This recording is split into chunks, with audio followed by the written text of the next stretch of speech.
You have, at the Stop the War Coalition, have a big problem with the way that statistics are gathered or given to the press about the number of the mortality rate, for example, amongst civilians in Iraq and Afghanistan. Do you know the figures that you find definitive of the number of people killed by the British and American invasion of Iraq, for example? What are the figures you believe? Well, the astonishing thing is they don't really make a proper count at all. And one of the arguments we use is that we do know from the number of people that our troops have killed roughly how many have died, and we publicise it as best we can. But of course the army authorities deny all that, so we don't go into that at all. No conversation about Iraq and Afghanistan is complete without looking at the reasons that Britain joined America in going to war in Iraq in the first place. As president of Stop the War, what is the reason you feel? Why did Tony Blair take Britain to war in Iraq? Well, I think that the United States is the most powerful country in the world, long ago overtaking Britain, because when I was born, Britain had an empire and 400 million people were governed from London. And I think that Mr. Blair concluded that the best hope he had of having any influence at all was to go along with American policy. And he was asked months before the war began in Iraq about what he would do. And he said, well, when the first American soldier is fired at, we'll be there. And so I think his policy was simply to go along with American policy, whatever it was, and claim that it gave him influence with a powerful person. We never shared that view.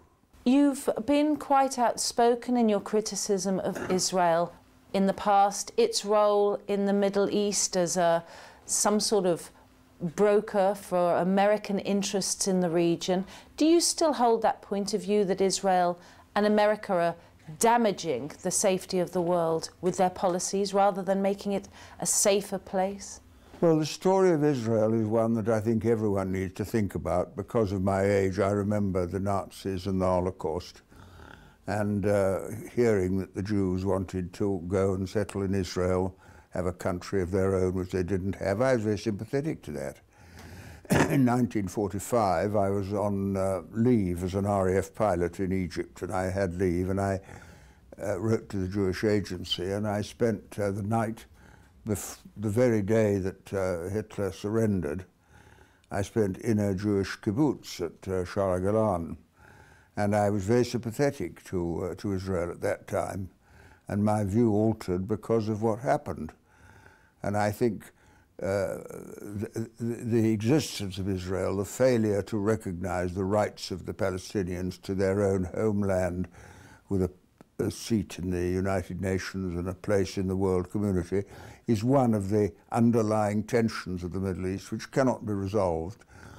These tensions cannot be resolved unless the question of Israel is dealt with. You'd of course remember where the word terrorism was first used by the British government in the 40s, the attack on the King David's Hotel, pivotal to changing the history of the region. What responsibility should Britain take for the state of the Palestinian diaspora and their struggle in the West Bank and Gaza now? Well, British responsibility goes back to the time we had an empire and we played a leading part in the Middle East militarily and politically. Of course, the Balfour Report, which was published in the First World War, saying that Britain should support a Jewish home in Palestine, played a part. And that was a British campaign to get America to join the First World War on our side, because the Jewish vote was very powerful.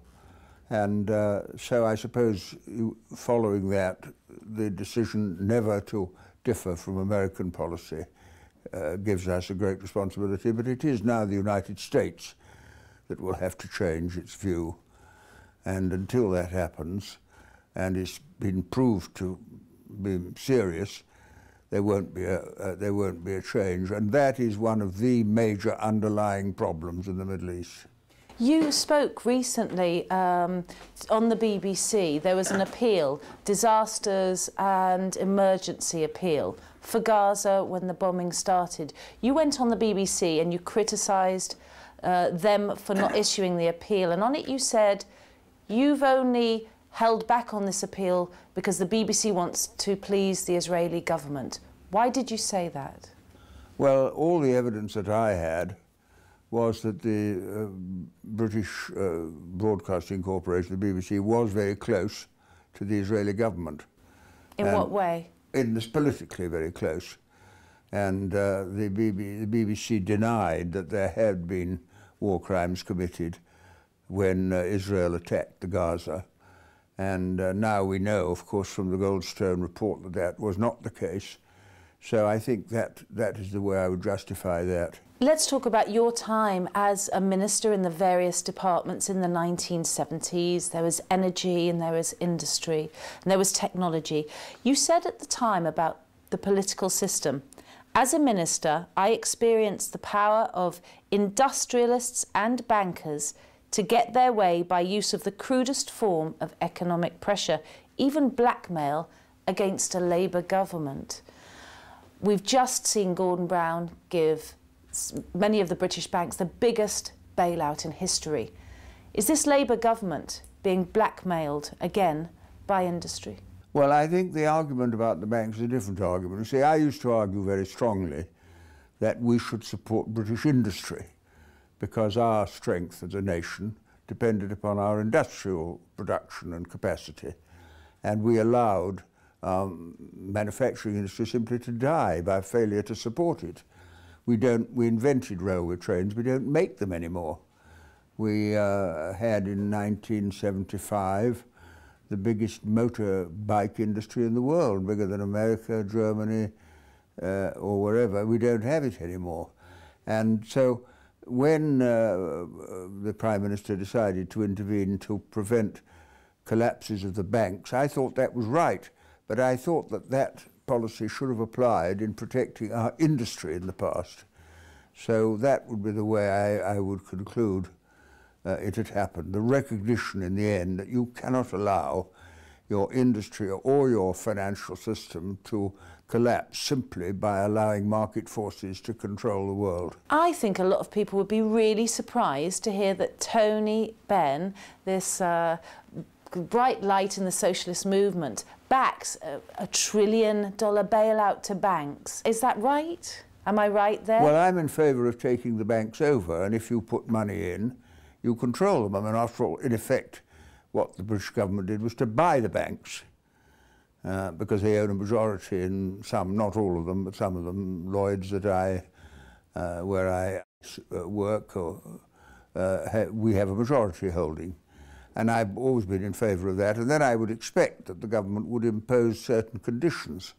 And they are beginning now to talk about dealing with the gross bonuses that banks that have been bought are continuing to pay.